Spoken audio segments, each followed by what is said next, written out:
Commissioner ہو، لیکن اگر دیندار نہیں ہے، دین سے دور ہے، قرآن سے دور ہے، تو پھر اس کی زندگی نہ صرف یہ کہ جانوروں کی طرح گزر رہی ہے، بلکہ اس کی زندگی پھر بے دینی کے ماحول میں بے دین بن کر وہ جانوروں سے بھی بدتر ہے۔ قرآن نے فرمایا اولئک کالانعام بل ھم اضل، ایسا بے دین جو بے دینی کی زندگی گزار رہا، جسے دین کے مبادیات کا کوئی پتہ نہیں، جو مبادیات دین سے، دین کی بنیادی باتوں سے، دین کے بنیادی احکامات سے، دین کے بنیادی نظریات سے، دین کے بنیادی عقائد سے نہ بلد ہے، نہ آشنا ہے، نہ واقف ہے، تو اس کی زندگی جانوروں کی طرح اولئک کالانعام بل ھم اضل، بلکہ ان سے بھی پرلے درجے کی زندگی۔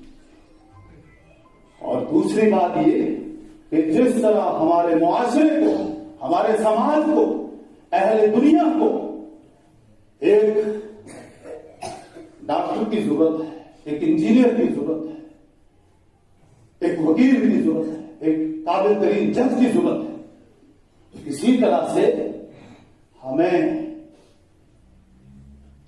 دنیا کے اندر سماج اور معاشرے میں ایک عالم دین کی بھی ضرورت ہے۔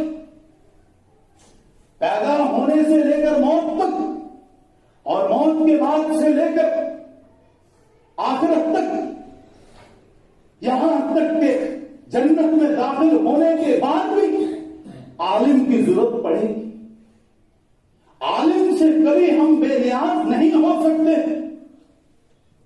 عالم سے کبھی ہم مستغنی نہیں ہو سکتے۔ ہمارے مسائل ہیں جنازہ، نکاح، ایمان، اذان، نماز، مسجدوں کی امامت۔ اس وقت ہمارے اس ضلع کے اندر یہ 830 کل مسجدیں، جن میں تقریباً 250 جامع مساجد اور 100 مسجدیں ایسی ہیں جو بڑی مساجد۔ اب اگر کوئی حافظ نہیں ہوگا، عالم نہیں ہوگا، تو ہمیں کوئی نماز پڑھانے والا نہیں ملے گا۔ رمضان المبارک میں نماز تراویح میں قرآن سنانے والا نہیں ملے گا۔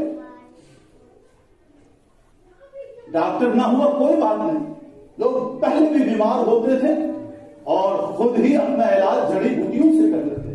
ابھی کورونا